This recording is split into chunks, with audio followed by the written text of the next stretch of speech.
Hey guys, this is Mirat Pusadas at it's yung 15 from Lanyon. So for today's video, gagayan po natin yung voice over ni Erica Pineda. Hoy hindi, hoy totoo. Tara, samahan niyo akong kubunot ng ngipin. So for today's video is naglalakad na nga po pala ako. Papunta na nga po pala kami sa pinagtatanggalan ng ngipin. So nasa kalsada na nga po pala kami. So ayan sila mama na para bang third wheel ako sa kanila. Huy, hindi. So, kinukuha na nga po pala yung tricycle para may sasakyan na kami. Alangan naman maglakad tayo. Fast forward. So, na malapit na nga po pala kami sa pinatutusukan ng ngipin. Huy, hindi. Pintatanggalan pala. So, hindi ko nga alam kung bakit nag-stop sila, Papa. At ayun, tumuloy na nga po pala kami. So, ayan, nag-video nga po ako ng mga building. Huy, building. So, ayan, malapit na nga kami.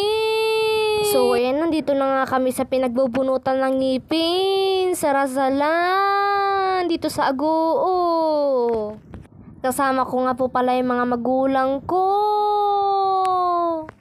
So, ayan, ang tagal na nga nila umakyat nila, mama. Hindi ko nga alam kung bakit nahihiya si mama. Hinihintay nga ni mama si papa.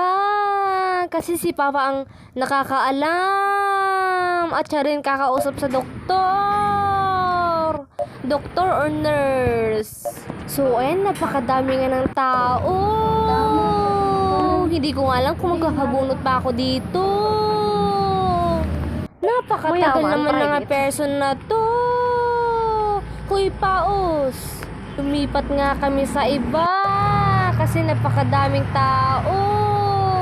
Sayang oras. So, nasa tricycle na nga po pala kami. At nag-uusap pa sila mama. Napakatagal nga nila. Buti na lang hindi sumakit yung ngipin ko. Kasi pag sumakit, aray mo, paka. Huy, hindi. So, ayan, lumipat na nga kami. Ayun yung Jollibee. Kain tayo, tara. Ayun yung simbahan ng Agoo. Napakaganda, no? Naharangan naman. Shoo, alis. Huy, hindi. Joke lang. So, ayan. Napakaganda nga dito. Sa mga taga-ibang bansa. Ano, tara? Huy, hindi. Memo. So, ayan, malapit na nga kami. Naglalakad na nga po pala ako. So, ayan, kinakausap na ni Papa yung, nurse ba yun?